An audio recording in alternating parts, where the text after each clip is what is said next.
오늘은 히브리서 4장입니다. 히브리서 4장 12절 13절.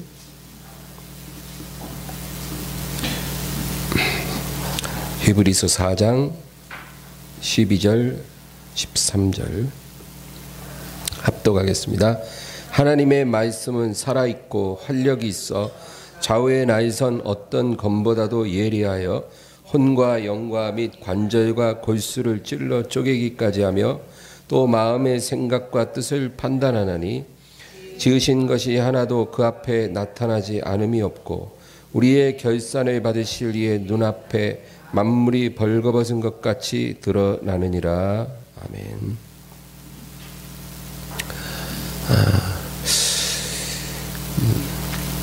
사기를 잘 치는 이런 사기꾼들 있잖아요. 요즘 뭐 보이스피싱도 시작해서 사기꾼들이 있습니다. 이 사기꾼들의 특징이 뭐냐면은 이름이 여러 개라는 거예요. 신분증이 여러 개입니다. 그래서 사기 칠 때마다 이름이 달라요. 절대로 이 사기꾼들이 자기 본명을 드러내거나 자기 정체를 드러내는 법이 없습니다. 그럼 사기를 못 치죠. 그래서 사기 칠 때마다 이름이 달라지는 것입니다. 왜 제가 사기꾼 얘기를 하냐면 모든 사기꾼의 원조, 사기꾼의 아비 누굴까요? 마귀죠. 거짓의 아비 마귀라고 말합니다. 마귀가 바로 이 사기꾼의 원조예요. 이 마귀가 그렇다는 거예요. 마귀는 하나의 개체고 인격체이지만 그 이름을 여러 개 갖고 활동을 합니다. 그래서 수많은 종교를 만들어 여러 가지 이름으로 사람들을 미혹해요. 그래서 어떤 곳에서는 알라신이라는 이름으로, 또 어떤 곳에서는 바알신, 또 어떤 곳에서는 뭐 제우스신, 그렇죠?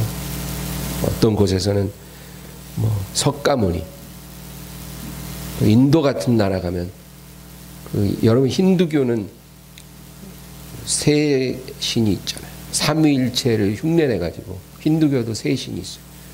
브라마, 비슈누, 시바 이렇게 세 신이 힌두교의 주요 신인데 그런 이름으로 마귀는 활동을 하는 거예요. 마귀는 하나의 존재지만 여러 종교의 여러 신의 이름으로 자신을 나타내고 사람들을 속이는 것입니다. 에덴 동산에서 마귀가 하와를 속일 때도 자신을 드러내지 않았어요. 성경을 보면 뱀의 모습으로 나타났다, 그렇게 말합니다. 에덴 동산에 수많은 나무가 있고 한가운데 선악을 알게 하는 과실을 맺는 나무가 있었잖아요. 하나님이 유일하게 금하신 그 나무에 마귀가 뱀의 모습으로 웅크리고 있는 거예요. 그래서 하와가 가까이 와서 호기심 가지고 그 과실을 바라볼 때 그 뱀의 모습으로 나타난 마귀가 하와에게 말을 걸기 시작하는 거죠. 절대 자신의 본 모습을 드러내지 않아요. 마귀는 항상 변장된 모습으로 나타나는 것입니다. 아담 이래 지금까지 인류 역사 6,000년 동안 단 한 번도 마귀가 자신의 본명을 드러내거나 본 모습을 그 정체를 드러낸 적이 없어요. 항상 변장된 모습으로 나타나는 것입니다. 그래서 고린도 후서 11장의 14절 보면 광명의 천사로 나타난다, 그렇게 말하잖아요. 마귀가 마귀다 그러고 나오는 게 아니라 광명의 천사처럼 자신을 변장하고 나타나서 사람들을 속인다, 그 얘기죠. 그런데 지금까지 인류에게는 항상 변장된 모습으로 나타났지만 하나님 앞에서는 그럴 수가 없죠. 예, 그래서 성경을 보면 유일하게 마귀가 자기 정체를 드러내고 나타난 사건이 뭐냐면 예수님을 시험할 때예요. 예, 그때만큼은 변장된 모습으로 나타나는 게 아무 의미가 없다는 걸 알기 때문에 그냥 자신의 모습으로 예수님에게 다가가는 거예요. 40일을 광야에서 금식하시고 줄이신 예수님 앞에 마귀가 나타나서 세 가지 유혹을 하잖아요. 네가 만일 하나님의 아들이면 이 돌을 변하여 떡이 되게 하라. 뭐 뱀으로 나타난 게 아니에요. 뭐 알라신의 모습으로 나타난 게 아니에요. 그냥 마귀가 그냥 바로 자신을 드러내고 예수님을 시험하는 거죠. 그리고 또 한 가지 자신을 드러낸 사건이 욥기에 나와요. 하나님의 보좌에 하나님 계시고 천사들이 그 주변에 다 이렇게 서서 하나님께 보고를 드리는데 그 가운데 마귀도 있더라. 하나님의 아들들 가운데 마귀도 있더라. 그러니까 하나님이 네가 어디서 오느냐? 제가 두루두루 다녀왔나이다. 네가 내 종 욥을 유의하여 보았느냐? 하나님과 마귀가 대화할 때 그때도 마귀 정체를 다 드러내고 하나님 앞에 서 있는 것을 봅니다. 그러니까 성경을 보면 하나님 앞에 나갈 때는 자신의 정체를 드러냈지만 인류에게 나타날 때는 한 번도 자신을 그대로 드러낸 적이 없었다는 거죠. 사기꾼입니다. 그런데 성경은 이 마귀의 정체를 드러내는 책이에요. 성경에 이 마귀가 까발려지는 거예요. 그래서 여러분 마귀가 성경을 싫어하는 거예요. 자기 정체를 사람들이 몰라야 속여 먹을 수가 있거든요. 어느 곳에 가서는 석가모니 모습으로 탁 나타나고 어떤 곳에 가는 헬라 지역에 가면 제우스 신의 모습으로 탁 나타나서 사람들을 속여 먹는데 성경은 마귀의 정체를 탁 드러내니까 성경을 싫어하는 거예요. 그래서 여러분 우리가 성경을 읽어야 되고 하나님 말씀을 들어야 되는 거예요. 우리가 마귀의 정체를 알고 그 속임수를 알면 이제 더 이상 속지 않기 때문에 예전에는 속아서 살았지만 이제는 속지 않아요. 왜? 하나님 말씀으로 우리 마귀의 정체를 우리가 파악했기 때문에 그의 속임수를 우리가 알았기 때문에 이제 더 이상 속지 않을 수가 있다는 거죠. 특별히 성경 가운데서도 창세기 처음에 창세기 1장부터 3장 그리고 마지막 계시록의 마지막 3장 성경 시작할 때 3장과 마지막 3장 중요해요. 그게 왜 중요하냐면 창세기 처음에 나오는 이 3장에는 마귀가 어떻게 불법적으로 이 세상의 지배권을 탈취했는지 그 과정이 기록되어 있기 때문에 원래 마귀는 이 세상 임금이 아니었어요. 그냥 타락한 천사에 불과했어요. 그런데 그가 어떤 식으로 어떤 방법으로 하나님이 아담에게 주셨던 그 지배권을 속임수로 아담으로부터 빼앗아서 탈취했는지 그 과정이 창세기 첫 3장에 기록이 되어 있다. 마귀의 그 과정, 그 불법적인 수법이 기록되어 있어요. 그리고 계시록 마지막 3장에는 그렇게 탈취한 이 세상 지배권을 그가 예수 그리스도에게 넘겨드릴 수밖에 없는 그 마지막 그 패배에 대해서 예언하고 있다는 거예요. 그래서 마귀가 사람들이 그거 읽는 거 되게 싫어하는 거예요. 창세기 3장 15절에는 우리가 잘 아는 그 구절이 있어요. 하나님께서 뱀에게 말하잖아요. 너의 후손은 너는 여자의 후손의 발꿈치를 상하게 할 것이고 여자의 후손은 너의 머리를 부수리라. 그 하나님이 말씀하신 게 그게 뭐예요? 뱀이 마귀가 여자 후손의 발꿈치를 상하게 한다는 것은 2000년 전 갈보리 언덕에서 마귀가 예수님을 십자가에 못 박을 것을 말하는 거예요. 그래서 예수님을 상하게 하는 거예요. 근데 그것이 예수님을 완전히 굴복시킨 게 아니라 그냥 발꿈치만 상하게 한 거에 불과하고, 그리고 여자의 후손이 예수님이 마귀의 머리를 부수리라.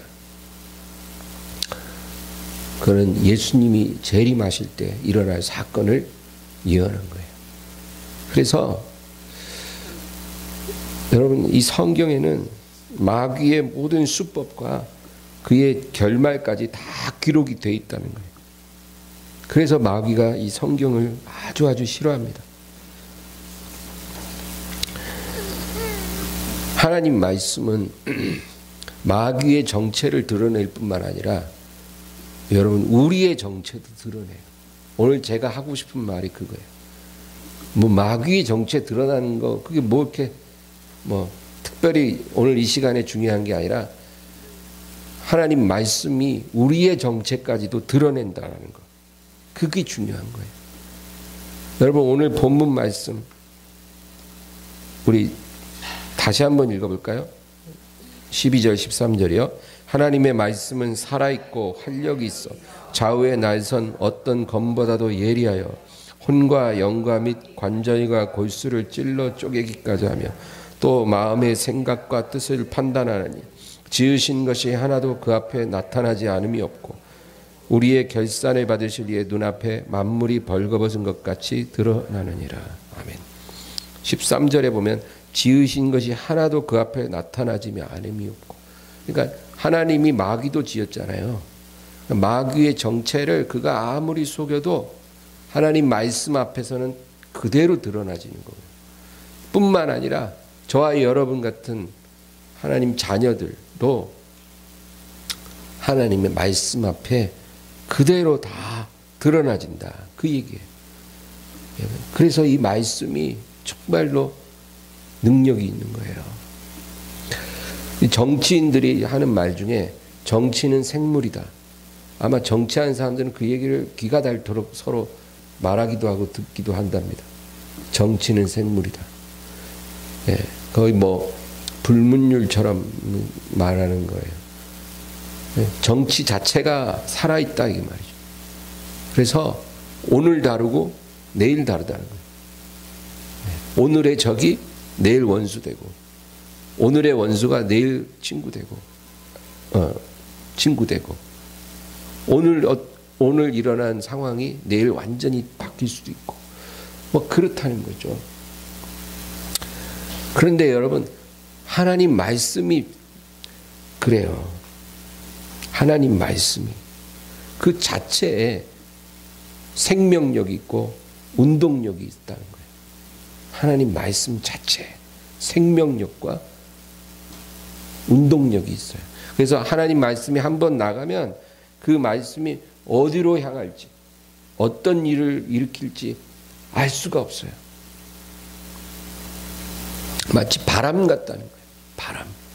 바람이 한번 불면 이게 동으로 불다가 갑자기 서로 불고 갑자기 남으로 돌이키고 알 수 없잖아요. 그리고 그 바람이 나뭇가지를 부러뜨릴지 아니면 지붕을 날려버릴지 어떻게 불지 알 수가 없듯이 하나님의 말씀도 한번 나가는 말씀이 사람의 영혼에 어떤 역사를 일으킬지 알 수가 없다. 이제 그 얘기입니다. 특별히 12절에 보면 하나님의 말씀 살아있고 활력이 있어 좌우의 날선 어떤 검보다도 예리하여 혼과 영과 및 관절과 골수를 찔러 쪼개기까지 하며 또 마음의 생각과 뜻을 판단하나니 좌우의 날선 어떤 검보다도 예리하여 혼과 영과 관절과 골수를 찔러 쪼개기까지 하고 마음의 생각과 뜻을 판단한다. 여러분 여기 보면 동사가 두 개가 나와요.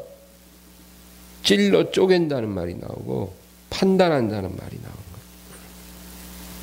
하나님 말씀이 우리 영혼을 찔러 쪼개고 판단한다는 거예요. 여러분 이 말씀을 읽어보면 꼭 수술실하고 너무 비슷한 것 같아요. 수술실. 의사가 이제 수술을 하잖아요. 메스를 들고 들어가요. 그래서 수술대에 누워있는 환자 배를 쫙 맥스로 가릅니다. 그 의사들이 하는 말 중에 열어봐야 한다. 이런 말 자주 하거든요. 열어봐야 안 돼. 아니 사진 다 찍어도 그걸로는 정확하지 않기 때문에 일단 열어봐야 알 수가 있다는 거예요. 이 종양이 악성 종양인지 아닌지, 암이 얼마나 이게 퍼져 있고 어디까지 퍼져 있는지 사진상으로는 알 수가 없다. 그래서 열어봐야 한다. 그런 말 여러분 많이 들었죠. 근데 오늘 이 말씀이 딱 그 얘기예요. 하나님의 말씀이 좌우의 날선 메스와도 같다. 그래서 첫 번째로 우리를 찔러 쪼개요. 쫙 갈라버리고 그 다음에 판단한다는 거예요. 쫙 갈라서 열어서 얼마만큼 전이 됐는지, 어떤 상태인지, 어떤 종양인지 판단한다, 진단한다는 거예요. 상황이 어떤지. 뭐가요? 말씀이 찔러 쪼개서 판단한다는 거예요. 그리고 13절에 보면 지으신 것이 하나도 그 앞에 나타나지 않음이 없고 우리의 결산을 받으실 이의 눈앞에 만물이 벌거벗은 것 같이 드러나느니라. 마지막으로 드러난다. 하나님 앞에 벌거벗은 것처럼 다 드러날 것이다. 이게 말씀이 가진 능력이에요. 이 세상 그 어떤 능력도 이런 능력을 갖고 있지 않아요. 어느 누가 우리 영혼을 찔러 쪼개서 판단하고 그리고 하나님 앞에 만물을 지으신 이의 눈앞에 그것을 드러낼 수 있겠냐고요. 하나님 말씀이 그렇게 한다는 거예요. 우리의 실체, 마귀의 정체만 드러나는 게 아니라 우리의 부끄러운 실체가 다 드러난다. 우리가 얼마나 부족하고 부끄러운 사람인지 만약에 그것이 사람들 앞에 다 드러나지면 여러분 얼마나 창피하고 수치스러워요. 벌거벗은 것처럼 막 내 모든 치부, 정말 나하고 하나님밖에 몰랐던 것들이 뭐 사람들 앞에 다 드러나진다면 얼마나 우리가 부끄러워요. 요즘 뭐 학폭, 과거에 지은 소시적 지은 그런 죄까지도 막 다 드러나는 시대잖아요. 사람들 앞에 그 부끄러움이 드러나도 얼마나 우리가 수치스러워요. 그런데 오늘 말씀은 하나님 말씀으로 인해 하나님 앞에 다 드러나게 될 것이다. 그 얘기예요. 하나님 말씀 앞에 우리가 섰을 때 오늘 본문에 보면 우리의 결산을 받으실 이의 눈앞에 만물이 벌거벗은 것 같이 드러나느니라. 우리의 모든 생의 결산을 다 받으실 하나님 앞에 말씀으로 인해서 다 드러나게 될 것이다. 여러분, 이 순간이 지금 일어나면 여러분 행복자예요. 오늘 일어나고 내일 일어나면 복 있는 사람이에요. 설교 듣다가 성경 읽다가 나의 치부가 막 말씀 앞에 발가벗겨진 것처럼 뭐 이렇게 막 드러나지고, 그러면 회개할 수 있잖아요. 회개하라고 하나님이 드러내는 거예요. 고침 받으라고, 치료 받으라고 하나님이 메스로 우리 영혼을 쫙 찔러 쪼개고 그 다음에 살피시고 드러내셔 고침 받으라는 거예요. 그게 지금 일어나면 감사하고 좋은 일이에요. 근데 만약에 지금 안 일어나고 보좌 앞에 갔을 때, 하나님 말씀이 우리 앞에 선포될 때 생각해 보세요. 우리가 하나님 앞에 가면 보좌 앞에 딱 세워지고 그 영광 앞에 우리는 뭐 눈도 못 뜰 정도로 두려워하고 막 그런 상황이에요. 하나님 말씀 앞에 우리의 모든 실체가, 우리의 일생의 치부가 벌거벗은 것 같이 쫙 드러나죠. 그런데 그거를 덮을 어린 양의 피가 없어. 그런 상황이 되면 그건 절망이에요, 여러분. 그러기 전에 지금 드러나지면 은혜라는 거예요. 그래서 말씀으로 내가 막 까발려지고 벌거벗겨지고 나서 하나님 저를 불쌍히 여겨주세요. 제가 이런 사람이에요. 제가 이렇게 내 마음이 더러워요. 제가 이렇게 마음이 추해요. 제가 이렇게 형편없는 사람이에요. 저를 불쌍히 여겨주세요. 회개합니다. 나를 정결케 해주시고 나를 변화시켜 주세요. 이래서 어린 양의 피로 씻겨지고 성령으로 새로워지고 말씀으로 격려받고 이렇게 되면 우리가 산다는 거예요. 우리가 사는 동안 이런 일이 우리의 삶에 일어나야 된다는 거예요. 그러면 우리가 주님 앞에 딱 섰을 때 이런 부끄러움을 당하지 않고 하나님의 위로와 칭찬을 받는 일이 일어나는 거예요. 여러분 그렇게 되기를 바랍니다. 예수님을 따르는 많은 사람들이 있었어요. 정말 수만 명이 따랐어요. 예수님이 여기서 일로 가면 수만 명이 따라가고 저기서 일로 오면 또 수만 명이 따라와요. 얼마나 많은 사람이 예수님을 따라오는지 서로 막 밟힐 만큼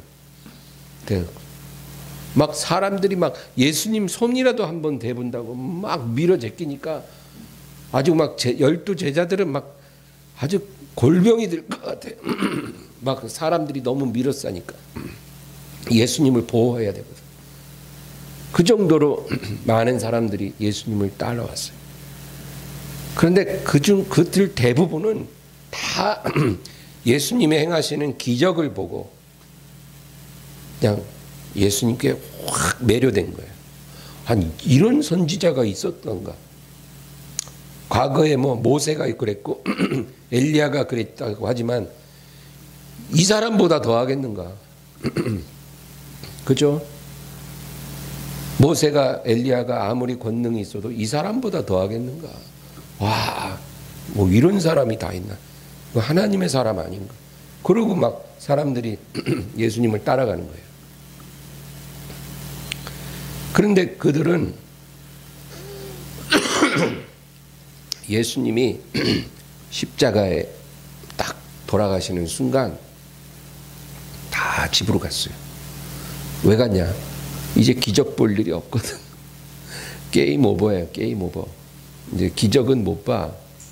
지금까지 신기해서 따라다녔지만 이제 완전히 피떡이 돼서 몸에 있는 피가 다 빠졌어요. 그리고 돌아가신 예수님을 보는 순간 이제 우리 그 예전의 삶으로 돌아갑시다. 그리고 다 집에 갔어요. 그런데 그래도 집에 가지 않고 모여서 예수님을 생각하고 예수님을 떠날 수 없었던 그 몇 사람들이 있죠. 그걸 왜 안 떠났냐면 기적 보고 예수님을 따른 게 아니고 예수님의 말씀을 믿고 그 말씀으로 변화되었기 때문에 예수님을 떠나지 않고 남아있는 거예요. 그 사람들이 예수님의 부활을 보게 된 거예요. 말씀을 믿고 변화됐던 사람들은 예수님의 부활을 목도했어요. 예수님이 부활하시고 나서 모든 이에게 나타난 게 아니라 예수님의 말씀을 믿었던 사람들에게 나타난 거예요. 그래서 그들이 부활의 증인이 되고 내가 다시 올 때까지 나를 전하라는 그 명령을 받은 거예요. 여러분, 그래서 기적을 보고 따르는 것은 그렇게 중요하지 않아요. 기적을 통해서 예수님을 알게 될 수는 있지만 그 기적이 예수님을 끝까지 신뢰하게 만들어주지 못해요.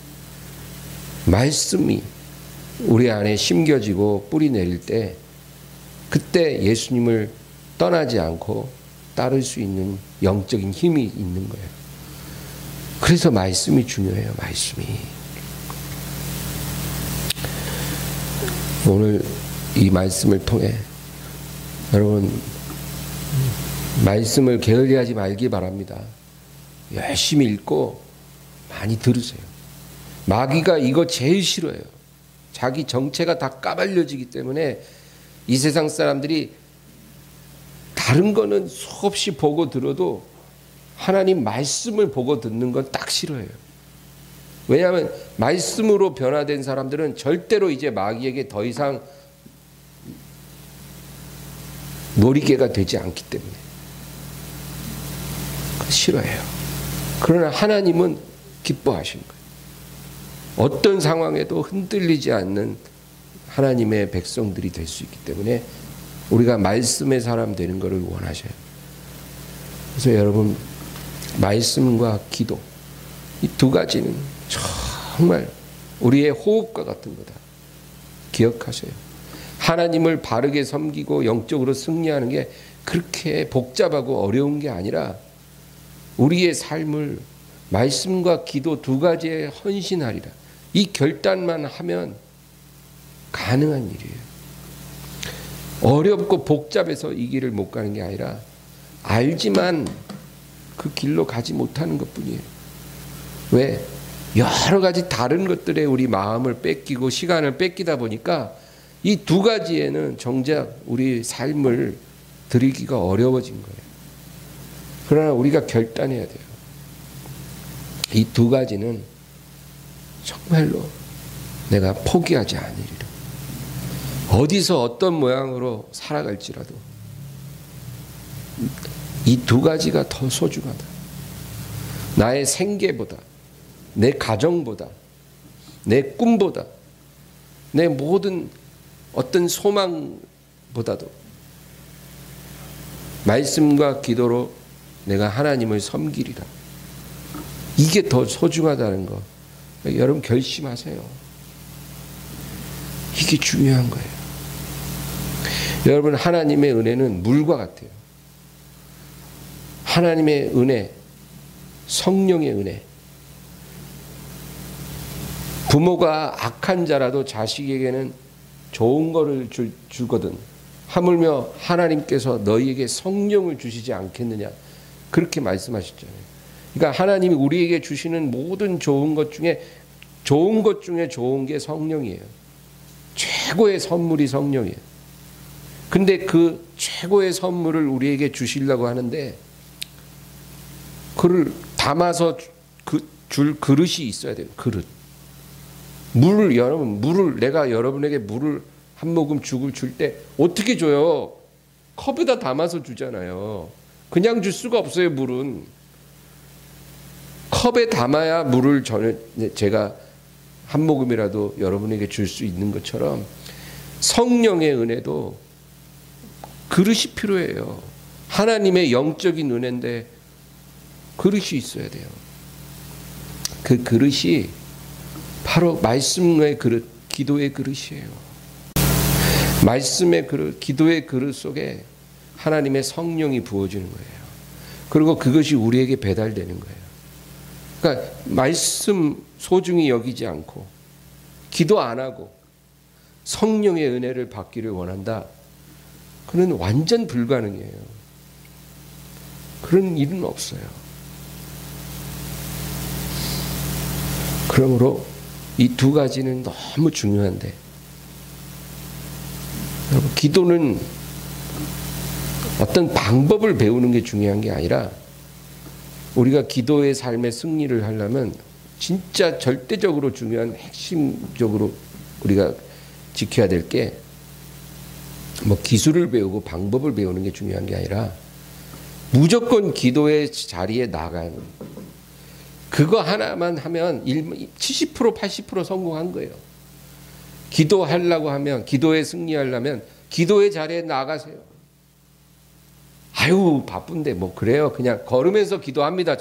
저는 버스에서 기도합니다. 여러분, 걸으면서 기도하고 버스에서 기도할 수 있지만 그렇게 기도가 되려면 기도의 자리에서 기도의 사람으로 승리한 사람만이 걸으면서도 기도하게 되고 버스에서도 기도할 수 있는 거예요. 기도의 자리에 안 나가면서 버스에서 걸으면서 해보세요. 되나? 1분도 안 돼서 그냥 바람이 샥 불어갖고 그냥 기도 중단이에요. 마귀가 가만둘 줄 알아요? 그렇게 허약한 기도를 그냥 바람 한번 샥 불면은 끝나는 거예요. 그런 기도는 힘이 없어요. 그러므로 기도의 승리자가 되려면 무조건 기도의 자리에 딱 정해놓고 나가세요. 그 기도의 자리가 교회당이 됐든 집안이 됐든 어디 뒷산 나무 그늘이 됐든 어디 공원 벤치가 됐든 화장실이 됐든 딱 내가 기도하는 장소로 정했으면 그 기도의 자리에 나가세요. 아침에 나가고 저녁에 나가세요. 할 수 있어요. 그렇게 해서 기도의 자리에 나가 기도로 엎드리는 그것이 습관이 된 사람은 이제 걸으면서도 기도가 돼요. 지하철에서도 기도해요. 영으로 하나님과 교통할 수 있어요. 그래서 어느 곳에 있든지 어떤 일을 하든지 기도가 가능한 거예요. 그리고 말씀 그냥 많이 읽고 많이 들으세요. 그리고 그 말씀이 어떤 의미가 있는지를 분명히 알아야 돼요. 오늘 말씀 히브리서 4장 12절 13절의 말씀이 우리에게 그것을 제공해 줘요. 하나님의 말씀 그 자체의 생명력과 운동력이 있고 그 말씀이 우리에게 들어오면 그것이 성경의 활자로 들어오든 목사의 설교로 들어오든 그 말씀이 우리에게 들어오면 그 능력이 우리의 영혼을 찔러 쪼개고 살피고 드러내서 하나님 앞에 회개하게 만들고 그래서 고침받게 하는 능력이 있다. 그것을 믿고 말씀을 듣고 읽으세요. 그러면 놀라운 일이 일어나요. 오늘 이 말씀 기억하면서 여러분 우리 기도하기를 주의 이름으로 축원합니다. 주여 세 번 부르고 기도합니다. 주여 주여 주여